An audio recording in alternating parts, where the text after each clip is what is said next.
আসসালামু আলাইকুম। প্রিয় নবম শ্রেণীর শিক্ষার্থীবৃন্দ, কোভিড-19 পরিস্থিতিতে 2020 শিক্ষাবর্ষে পুনর্বিন্যাসকৃত ও পাঠ্যসূচির ভিত্তিতে অ্যাসাইনমেন্টের কাজ এবং মূল্যায়নের নির্দেশনার সাপেক্ষে তোমাদের সাথে আমি হাজির হয়েছি। আল আমিন, প্রভাষক, উচ্চতর গণিত। তোমাদের আজকে গণিতের ষষ্ঠ অ্যাসাইনমেন্টের সংক্ষিপ্ত প্রশ্ন নিয়ে তোমাদের সাথে আমি শেয়ার করব। যে ষষ্ঠ অ্যাসাইনমেন্টে যেসব সংক্ষিপ্ত প্রশ্ন এসেছে সেই সকল সংক্ষিপ্ত প্রশ্নের উত্তরগুলো আমরা করতে চেষ্টা করব। আর তার এই বিন্যাসকৃত অ্যাসাইনমেন্টে যে নির্দিষ্ট প্রশ্নের উত্তর তৈরি করা আমাদের অধ্যক্ষ স্যার, সেই ব্যাপারে নির্দেশনা অনুসারে আমাদের সেই কাজগুলো করতে হচ্ছে তোমাদের উপকারের জন্য। আশা করি তোমরা সেগুলো দেখবে এবং তার সাপেক্ষে নিজেদের মতামত প্রদর্শন করে অ্যাসাইনমেন্টে উত্তর দেবে। তাহলে চলো আমরা অ্যাসাইনমেন্টের যে সংক্ষিপ্ত যে বিষয়বস্তু আছে সেই বিষয়বস্তু নিয়ে আমরা এখন বোর্ডে যাচ্ছি। দেখো, 1 নম্বর প্রশ্ন সংক্ষিপ্ত 1, নির্দিষ্ট চতুর্ভুজের জন্য কয়টি স্বতন্ত্র উপাত্ত প্রয়োজন? অর্থাৎ একটি চতুর্ভুজ অঙ্কন করতে হলে তোমরা কয়টি স্বতন্ত্র উপাত্ত জানা দরকার? তাহলে আমাদের এখানে প্রশ্ন তাহলে 5টি। যে নির্দিষ্ট চতুর্ভুজ আঁকার জন্য কয়টি স্বতন্ত্র উপাত্ত প্রয়োজন? তাহলে নির্দিষ্ট চতুর্ভুজ আঁকার জন্য আমাদের 5টি স্বতন্ত্র উপাত্ত প্রয়োজন। যে 1 নম্বর প্রশ্নটা হলো আমাদের নির্দিষ্ট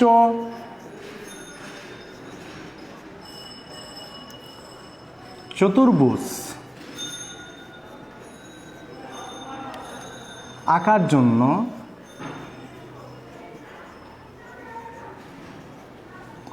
কয়টি স্বতন্ত্র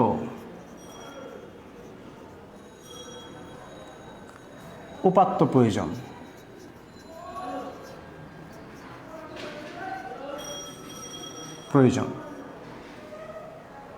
তাহলে তোমাদের উত্তরটা কি হবে? উত্তর হবে নির্দিষ্ট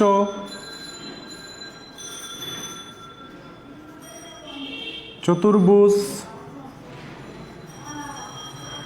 আঁকার জন্য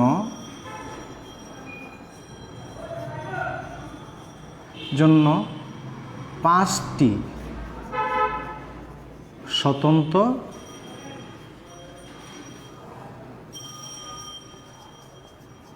উপাত্ত প্রয়োজন। 5টি স্বতন্ত্র উপাত্ত প্রয়োজন। এখন যদি ইচ্ছা করো যে সেখানে আমাদের উত্তরটা শেষ, তারপর যদি মনে করো যে এই 5টি স্বতন্ত্র উপাত্ত উল্লেখ করে দিবা, তাহলে যথা 1, 4টি বাহু ও একটি কোণ যদি থাকে, তাহলে আমাদের নির্দিষ্ট চতুর্ভুজ আঁকা যাবে। 2, 4টি বাহু ও একটি কর্ণ।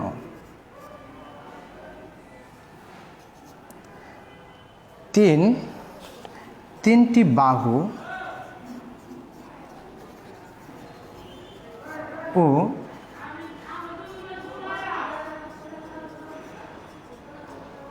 2টি কর্ণ। 4, 3টি বাহু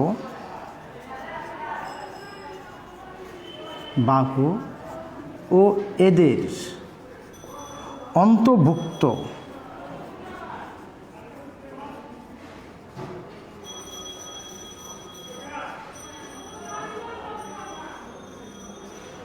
দুটি কোণ। তারপর তোমাদের জানতে হবে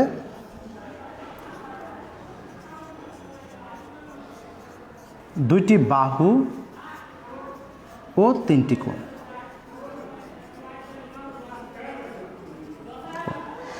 তাহলে দেখো আমাদের এই যে স্বতন্ত্র উপাত্ত নির্দিষ্ট চতুর্ভুজ আঁকার জন্য আমাদের কয়টি উপাত্ত জানা দরকার? 5টি উপাত্ত জানা দরকার। আমার উত্তর এখানে শেষ। তাহলে কোন কোন উপাত্তগুলো তোমাদের প্রয়োজন? তাহলে 4টি বাহু, 1টি কোণ, 4টি বাহু, 1টি কর্ণ, 3টি বাহু, 2টি কর্ণ, 3টি বাহু ও এদের অন্তর্ভুক্ত 2টি কোণ, 2টি বাহু ও 3টি কোণ। এই 5টি উপাত্ত জানা থাকলে আমাদের স্বতন্ত্র নির্দিষ্ট চতুর্ভুজ আমাদের আঁকতে পারবো। এরপর দ্বিতীয় প্রশ্ন হলো, এবিসি বৃত্তে বিসি ব্যাস হলে বিএসি এর মান কত?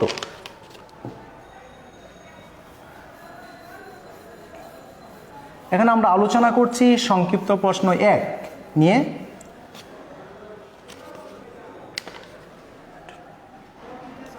দুই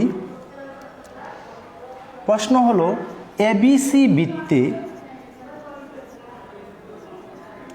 বিসি ব্যাস হলে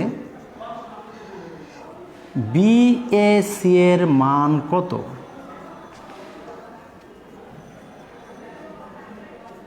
দেখো আমাদের প্রশ্নটা না, যে এবিসি বৃত্তে বিসি ব্যাস হলে বিএসি এর মান কত? তাহলে একটা বৃত্ত, তা আমাদের প্রশ্নের উত্তর দেওয়ার জন্য প্রিয় শিক্ষার্থীবৃন্দ দেখো আমরা একটা বৃত্ত অঙ্কন করলাম।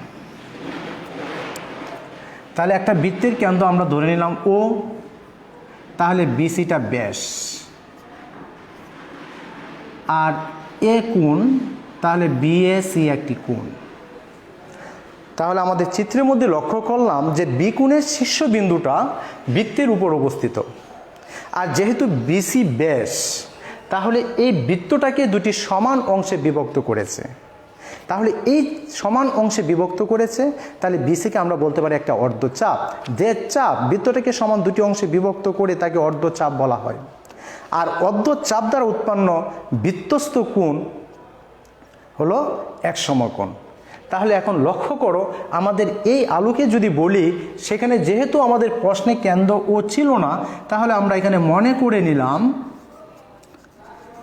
যে মনে করি ও কেন্দ্র বিশিষ্ট এবিসি বৃত্তে বিসি ব্যাস, বিসি ব্যাস। তাহলে সুতরাং বিএসি অর্ধ বৃত্তস্থ কোণ। তাহলে অর্ধ বৃত্তস্থ কোণের পরিমাণ হলো এক সমকোণ। অতএব বিএসি ইকুয়াল এক সমকোণ বা 90 ডিগ্রি। তাহলে দেখো আমাদের প্রশ্ন উত্তরটা আমরা সেভাবে সংক্ষিপ্ত দিয়ে দিলাম যে ও কেন্দ্র বিশিষ্ট বৃত্তে এবিসি বৃত্তে বিসি ব্যাস, তাই সুতরাং বিএসি অর্ধবৃত্তস্থ কোণ। তাহলে অর্ধবৃত্তস্থ কোণের পরিমাণ এক সমকোণ, কারণ অর্ধবৃত্তস্থ কোণের পরিমাণ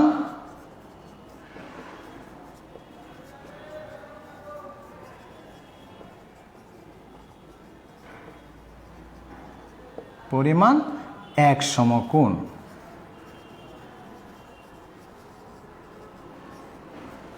এ হলো আমাদের 2 নম্বর প্রশ্ন। 3 নম্বর প্রশ্ন দেখো, বলা হলো সমকোণী ত্রিভুজের সূক্ষ্ম কোণদ্বয় সমান হলে। আমাদের প্রশ্ন 3,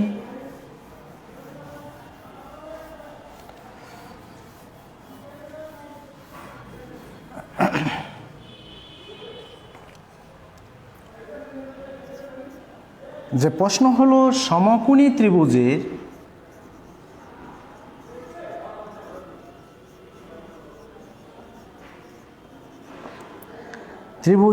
সূক্ষ্ম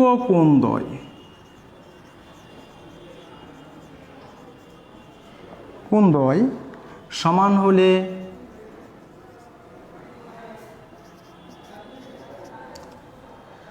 ত্রিভুজটির বাহুগুলোর অনুপাত কত হবে? ত্রিভুজটির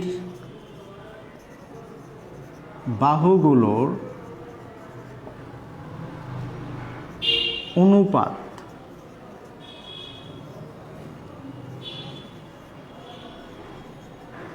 কত হবে?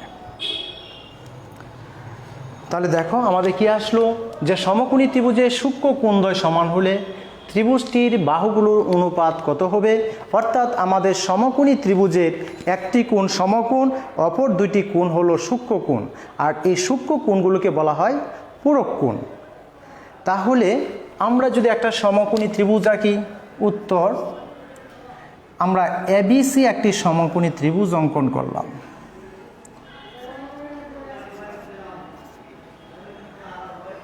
এবিসি একটা সমকোণী ত্রিভুজ অঙ্কন করলাম, এই বি কোণটা হলো সমকোণ, তাহলে সূক্ষ্ম কোণ হলো এ কোণ আর হলো সি কোণ। তাহলে এই দুটি কোণ হলো সূক্ষ্ম কোণ, এই দুটি কোণ সমান। তাহলে আমরা লিখলাম যে মনে করি এবিসি সমকোণী ত্রিভুজের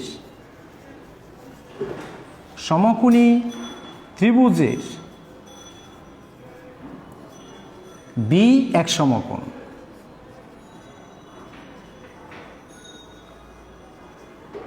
সমকোণী ত্রিভুজের বি এক সমকোণ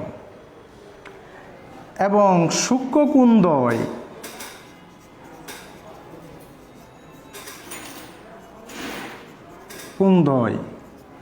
এ কোণ ও সি কোণ। আমাদের শর্ত মতে এই এ কোণ আর সি কোণ সমান। তাহলে আমাদের একটি বৈশিষ্ট্য জানা আছে, যদি একটা ত্রিভুজের দুটি কোণ সমান হয় তাহলে তার বিপরীত বাহু দুটিও পরস্পর সমান। এখন আমরা বলতে পারি যে এ বি সি ত্রিভুজের এ কোণ সমান হলো সি কোণ, সুতরাং এ বি সমান হলো বিসি। সমান সমান কোণের বিপরীত বাহু দুটিও পরস্পর সমান। এই শর্ত থেকে আমরা লিখতে পেলাম এ বি সমান হলো বিসি। আমাদের টার্গেট এই বাহুগুলোর অনুপাত নির্ণয় করার জন্য। তাহলে এই জায়গায় দুটি বাহু সমান পেয়েছি, তাহলে আমাদের তৃতীয় বাহুটা নির্ণয় করতে হবে। তাহলে তৃতীয় বাহুটা নির্ণয় করতে গিয়ে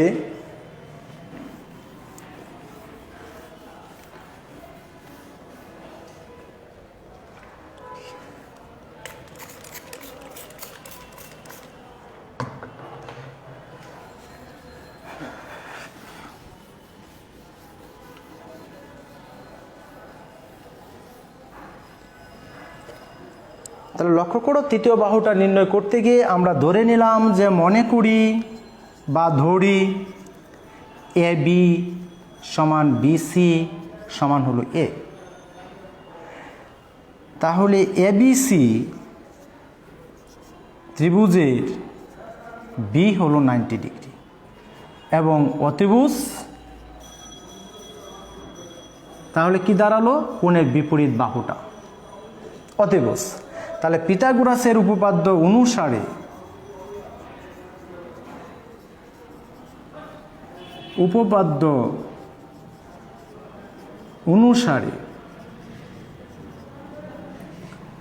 এসি স্কোয়ার সমান হলো এবি স্কোয়ার প্লাস হলো বিসি স্কোয়ার। তাহলে দেখো আমরা বাহুর দৈর্ঘ্য ধরে নিয়েছি এ, তাহলে এ স্কোয়ার, বি এর মানও এ স্কোয়ার, তাহলে আসলো কি 2a স্কোয়ার। তাহলে আমাদের লক্ষ্য করো, তাহলে এসি স্কোয়ার, তাহলে AC equal to √2a square, তার মানে আসলো √2a। তাহলে আমাদের দেখো এসি বাহুটার দৈর্ঘ্য পেয়ে গেছি। এখন আমাদের টার্গেট ত্রিভুজটির বাহুগুলোর অনুপাত বের করা। তাহলে এবিসি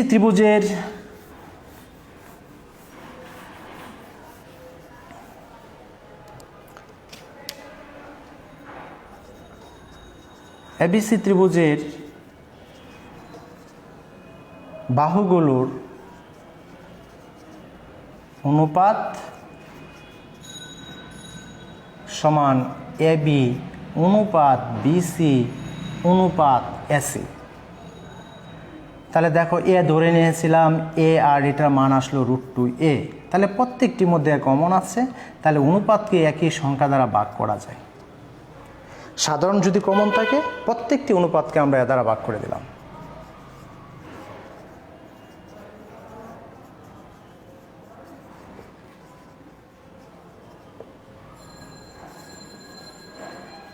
ভাগ করে। তো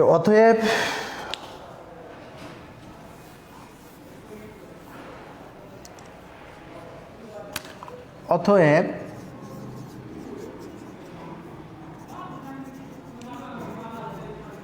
সমকোণী ত্রিভুজের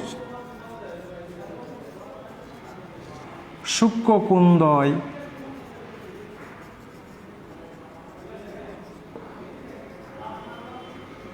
সমান হলে ত্রিভুজের বাহুগুলোর অনুপাত হবে 1:1:√2। তাহলে এই দেখো আমাদের প্রশ্ন উত্তরের সাথে এটা সম্পর্ক। আমাদের সংক্ষিপ্ত প্রশ্ন 4,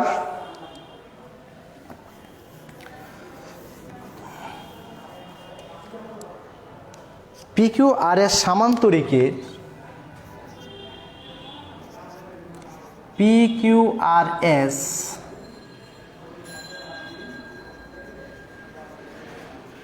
সামান্তরিকের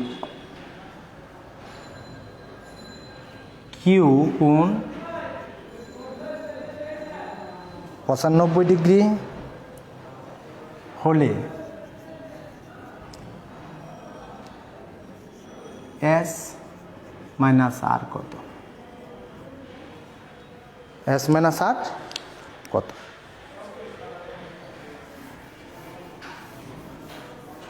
এই দেখো,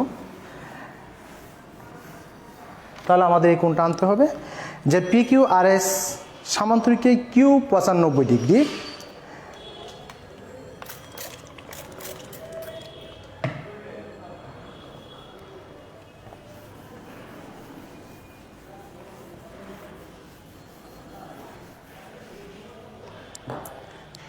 যে ক্যালকুলেটর দেখো PQR সামান্তরিকের ক্যালকুলেটর বাবা একটা ক্যালকুলেটর নিয়ে আস। আচ্ছা দেখো PQR এর সামান্তরিকের কিউ 95 ডিগ্রি, হ্যাঁ, S মাইনাস আর কোণ কত হবে তা আমরা নির্ণয় করব। তাহলে আমরা একটা সামান্তরিক আঁকবো। দেখো এই ক্ষেত্রে তোমরা অনুমান করে কিউ কোণটা 95 ডিগ্রি আসবা, তাহলে এটা 90 ডিগ্রি, এই অনুসারে একটা কোণ অঙ্কন করবা।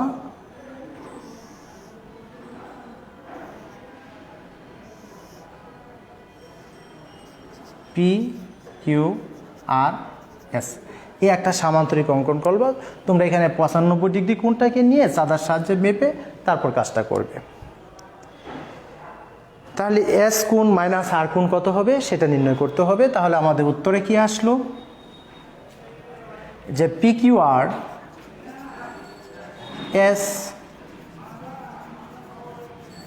সামান্তরিকের কিউ কোণ ইকুয়াল টু 95 ডিগ্রি। তাহলে আমরা জানি যে সামান্তরিকের বিপরীত কোণগুলো পরস্পর সমান। তাহলে এটা আমরা লিখতে পারি, আমরা জানি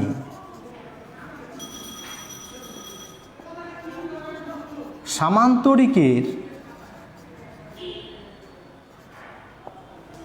বিপরীত কোণগুলো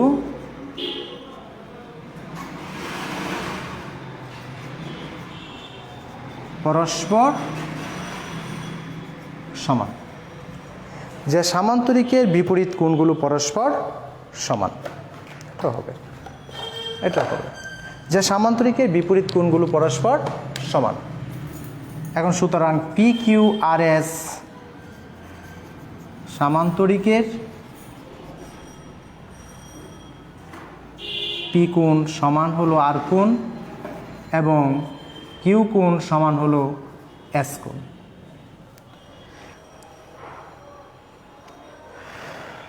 এখন আমাদের দেখো আমাদের টার্গেট আর কোণটার মান বের করা। কিউ কোণ যেহেতু 95 ডিগ্রি, তাহলে S কোণটাও কত ডিগ্রি হবে? 95 ডিগ্রি। তো অতএব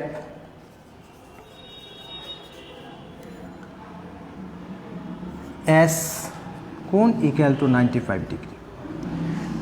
এখন টার্গেট আর কোণকে বের করা। তাহলে দেখো, লক্ষ্য করো যে সামান্তরিক হলো একটা আয়ত, না একটা চতুর্ভুজ, আর চতুর্ভুজের 4টি কোণের সমষ্টি হলো 360 ডিগ্রি। তাহলে সামান্তরিক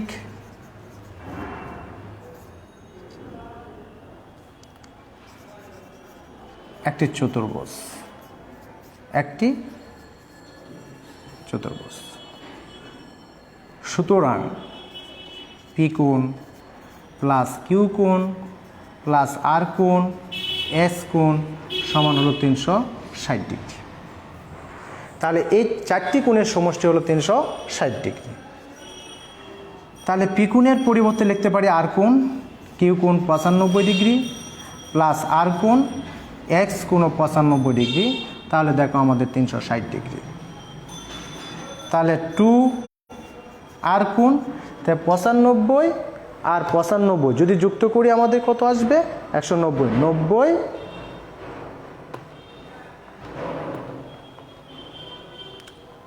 90 কি লিখব? 95 প্লাস 95 190 ইকুয়াল টু 360 ডিগ্রি। তাহলে দেখো 2r equal 360 degree minus 190 degree. তাহলে বা 2r, তাহলে আমরা 360 থেকে যদি 190 বিয়োগ করি, 60 মাইনাস 190 170 ডিগ্রি। তাকে যদি আমরা 2 দিয়ে ভাগ করি,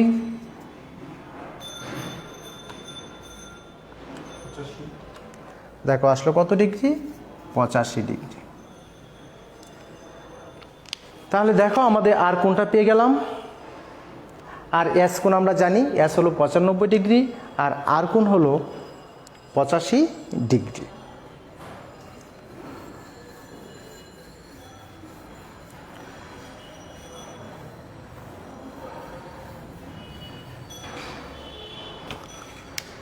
তাহলে সুতরাং এস কোণ মাইনাস আর কোণ 95 degree minus 85 degree equal 10 degree.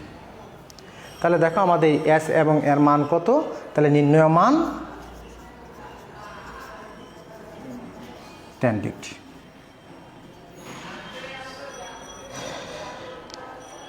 প্রশ্ন নাম্বার 5,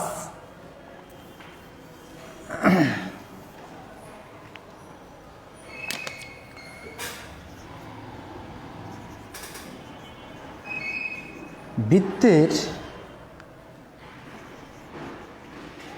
ব্যাস 14 সেন্টিমিটার হলে ওই বৃত্তের অন্তর্লিখিত বর্গের ক্ষেত্রফল কত?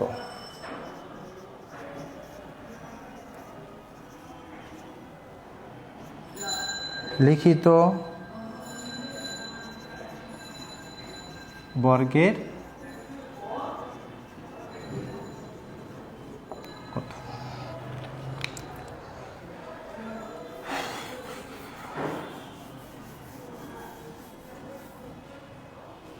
তাহলে এখন দেখো যে বৃত্তের ব্যাস 14 সেন্টিমিটার, ওই বৃত্তের অন্তর্লিখিত বর্গের ক্ষেত্রফল কত? তাহলে অন্তর্লিখিত বর্গ বলতে আমরা বুঝি এই বর্গের 4টি শীর্ষবিন্দু বৃত্তের উপরস্থ বিন্দু তাকে এবং বৃত্তস্থ বর্গ বলা যায়। তাহলে দেখো উত্তরের জন্য প্রথমে আমরা একটা বৃত্ত অঙ্কন করলাম, তার মধ্যে একটা বর্গ অঙ্কন করবা।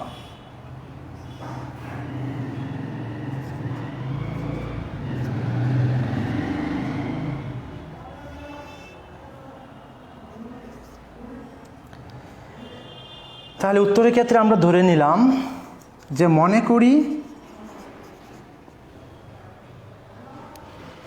ও কেন্দ্র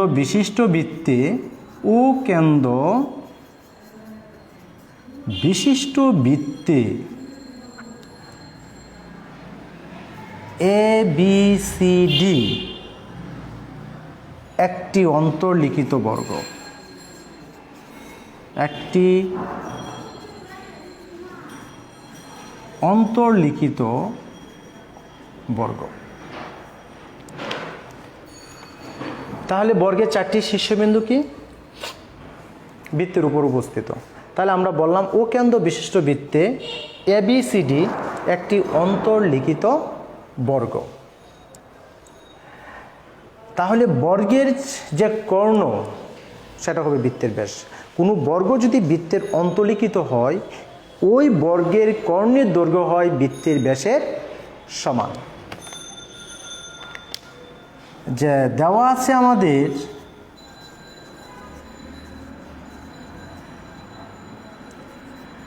বৃত্তের ব্যাস 14 সেন্টিমিটার, বৃত্তের ব্যাস 14 সেন্টিমিটার। যেহেতু এবিসিডি বর্গ বৃত্তের অন্তর্লিখিত, সুতরাং এবিসিডি বর্গের কর্ণের দৈর্ঘ্য সমান হলো বৃত্তের ব্যাস। বৃত্তের ব্যাস তার মানে কত সেন্টিমিটার আসলো? দেখো 14 সেন্টিমিটার। তাহলে আমরা বর্গের কর্ণের দৈর্ঘ্য পেয়ে গেলাম 14 সেন্টিমিটার। তাহলে এখন আমাদের এই বর্গের ক্ষেত্রফল বের করতে হবে। তাহলে কর্ণের দৈর্ঘ্যের সাথে বর্গের বাহুর সম্পর্ক আছে। তাহলে কর্ণের দৈর্ঘ্যের সাথে যেহেতু বর্গের বাহুর সম্পর্ক আছে, তাহলে আমরা কর্ণের দৈর্ঘ্যটাকে ধরে নিব, বর্গের প্রত্যেকটি বাহুর দৈর্ঘ্য ধরে নিব। যে মনে করি এবিসিডি বর্গের প্রত্যেক বাহুর দৈর্ঘ্য এ সেন্টিমিটার। তাহলে বর্গের কর্ণের দৈর্ঘ্য, সুতরাং এবিসিডি বর্গের কর্ণের দৈর্ঘ্য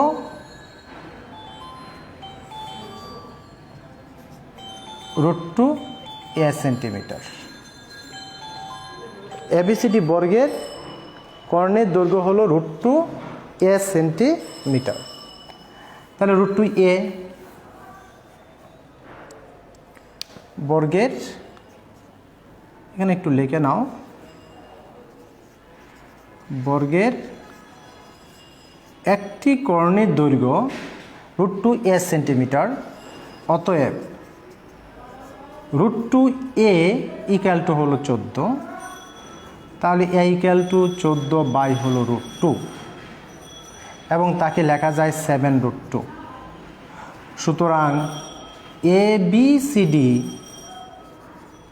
বর্গের ক্ষেত্রফল এ স্কয়ার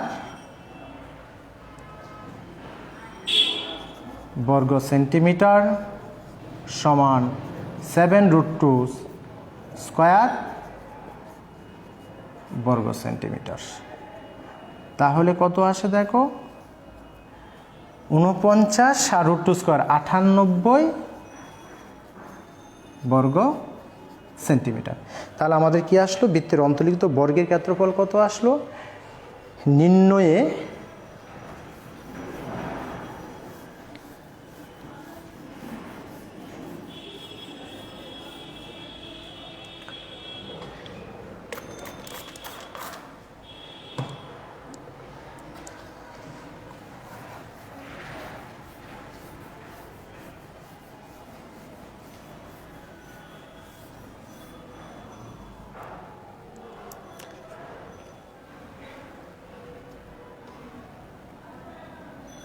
তাহলে নির্ণয় ক্ষেত্রফল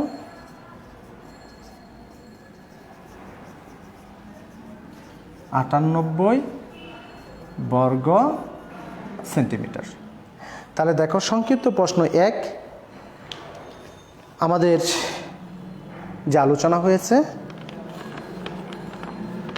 এই জায়গায় দেখো, এখন আমরা আলোচনা করব সংক্ষিপ্ত প্রশ্ন 2।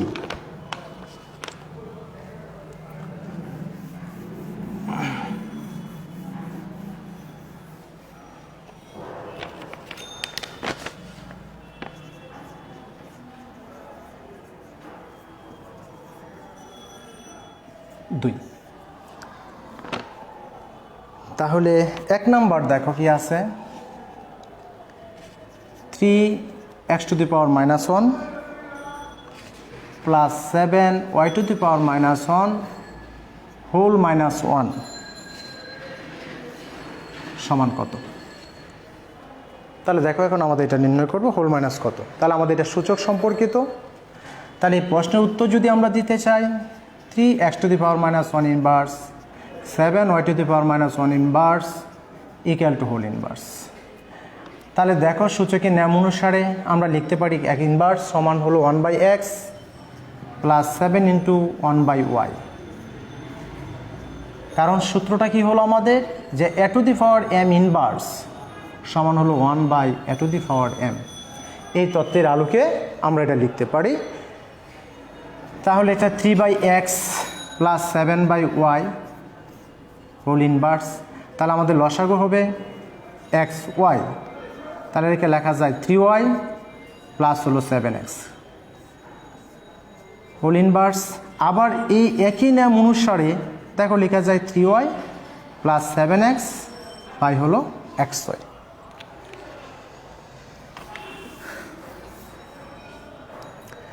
তাহলে এই অনুসারে দেখো xy যদি 1কে ভাগ করা হয় তাহলে নিচের লবহর কি হয়ে যাবে, পরিবর্তন হয়ে যাবে।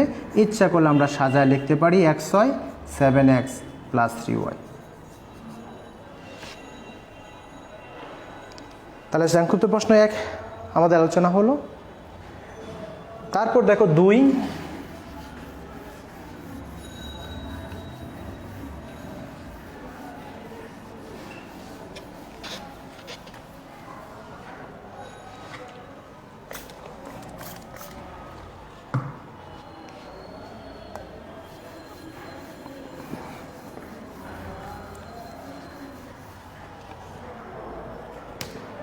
সংক্ষিপ্ত 2 যে √5 y প্লাস 1 3তম মূল 5-এর 3তম মূল বাই হলো 2 মাইনাস 1। তাহলে দেখো এই যে বর্গমূল পাওয়ারটাকে হাফ হিসাবে লেখা যায়। আর এখানে ঘনমূল আছে, তাহলে 5⁻1/3 হোল পাওয়ার 2 মাইনাস 1। কারণ আমাদের nতম মূল যে n/a nতম মূল a তাকে লেখা যায় a⁻1/n। এই বৈশিষ্ট্য অনুসারে আমাদের এই 5-এর বর্গমূল 5-এর ঘনমূলকে আমরা ঘাত হিসাবে সূচিত করলাম। এখন পাওয়ারের সাথে পাওয়ার যে সম্পর্কটা হয় সেটা হলো গুণ সম্পর্ক। তাহলে 5 এই যে y প্লাস 1 বাই হলো 2, 5 মাইনাস হলো 1 বাই হলো 3। কারণ পাওয়ারের সাথে পাওয়ার গুণ সম্পর্ক। এখন বৃত্তি যদি একই হয় তাহলে পাওয়ার সমান হলো পাওয়ার। সূত্রটা কি, যে a⁻x ইকুয়াল টু a⁻y হলে x ইকুয়াল y। এই তত্ত্ব অনুসারে আমাদের হলো। এখন আমরা আর গুণ করব, যে y plus 1 into 3 2 into 2y minus হলো 1। তাহলে দেখো কি আসলো, 3y প্লাস হলো 3 4y মাইনাস হলো 2। তাহলে মাইনাসটাকে এড়িয়ে চলার জন্য আমরা এই আকৃতি লিখলাম।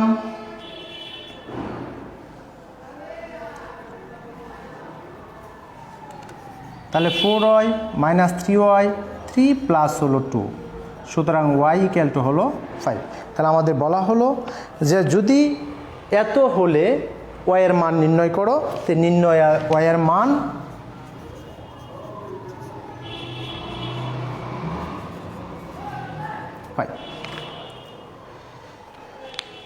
তাহলে এগুলো আমাদের 2 নাম্বার। যে প্রশ্নটা কি, যে প্রশ্ন হলো √y প্লাস 1 ঘনমূল, 5 ঘনমূল টু দি পাওয়ার 2 - 1 হলে আমাদের এর মান নির্ণয় করো, এই অনুসারে আমরা এটা প্রমাণ করব।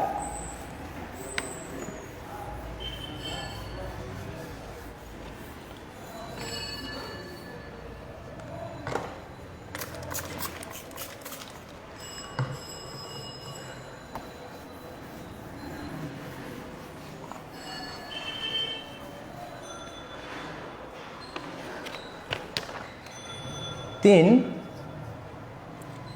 প্রশ্ন হলো লগ x 125 ইকুয়াল 6 হলে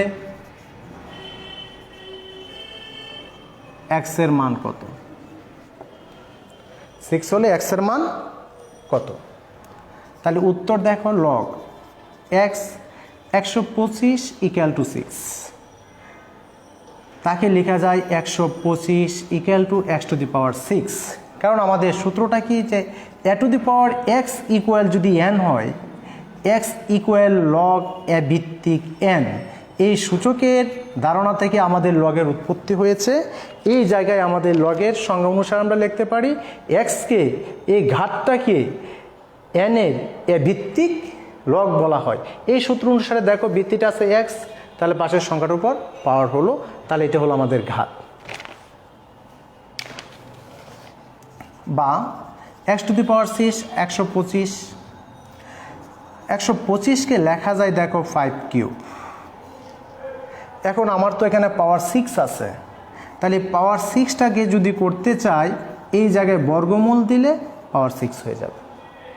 কারণ দেখো বর্গমূলের মানটা হলো হাফ, তাহলে আমরা রাইজিং পাওয়ার 2 করলাম, তার উপরে পাওয়ার আছে আবার 3, তাহলে ওই অংশটুকুর পরিবর্তে লিখতে পারি √5, আর 2 আর 3 পাওয়ার গুণ করলে হয় 6। তাহলে x ইকুয়াল √5। কারণ ভিত্তি যদি সমান হয়ে যায়, ঘাত যদি সমান হয়, তাহলে ভিত্তি সমান হলো ভিত্তি। যেহেতু a to the power x equal to b two the power x হলে a ইকুয়াল টু হলো b।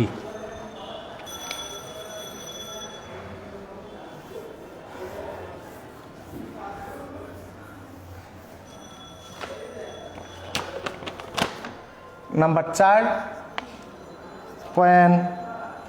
0.0003476কে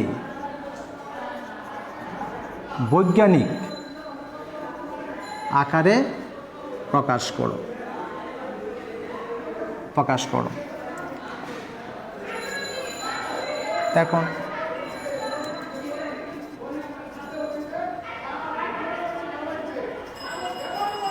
1 2 3 4 5। তাহলে কোনো সংখ্যাকে যদি আমরা বৈজ্ঞানিক আকার বা আদর্শ আকারে প্রকাশ করি, তাহলে এই আকারটা হলো a × 10 two the power n। এখানে a এর বৈশিষ্ট্যটা হলো এর মান 1 থেকে বড় হবে বা সমান হবে এবং 10 থেকে ছোট হবে, আর n যে কোনো পূর্ণ সংখ্যা হবে। তাহলে a × 10 two the power n আকারের সংখ্যাকে সংখ্যার বৈজ্ঞানিক আকার বলা হয়, যেখানে 1 less than equal to a less than 10 এবং n বিলংস টু হলো z। তাহলে দেখো আমাদের যদি এটা আকারে প্রকাশ করতে চাই, তাহলে 1 2 3 4 5, তাহলে শূন্য আমাদের এই সংখ্যাটা প্রথম অংশটুকু আমরা 0 থেকে বড় করলাম, 1 থেকে বড় করলাম, আর 10-এর ছোটো নিব, তাহলে 10 টু দি পাওয়ার, এখানে লক্ষ্য করবা 1 2 3 4 5, যে কটা শূন্য হবে মাত্রা মাইনাস দিয়ে তার চেয়ে একটা বেশি হবে 6। তাহলে এআই হলো সংখ্যার বৈজ্ঞানিক আকার। 5 32.0035কে সাধারণ লগের অংশ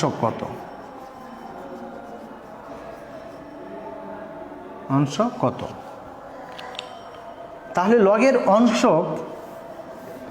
সর্বদাই ধনাত্মক হবে এবং অমূলত সংখ্যা হবে এবং 1 থেকে ছোট হবে। তাহলে দেখো এখন আমরা লগের অংশক বের করবে। উত্তর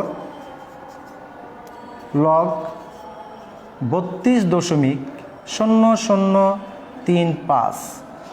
এখন আমাদের সাধারণ লগ বের করব।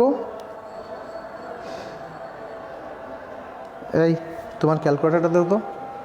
এই নাই বেটা কী হল। তাহলে তোমরা লগে, তাহলে তোমাদের এই প্রশ্নের সমাধানটা তোমাদের লগ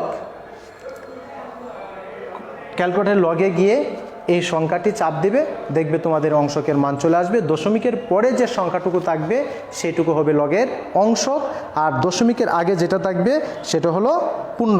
তাহলে এই আকারে আমাদের সংখ্যাগুলোকে অংশক আকারে প্রকাশ করব। তারা আজ এখানেই শেষ করেছি। তোমরা ভালো থাকো, সুস্থ থাকো এবং সেই সমাধানগুলো নিজেরা সমস্যার সমাধান করবে এবং নিজেদের আলোকে আরও প্রশ্নগুলো সমস্যা সমাধান করে যাবে। তা আজ এখানে শেষ করছি। আল্লাহ হাফেজ, সবাই ভালো থাকো, সুস্থ থাকো। আসসালামু আলাইকুম।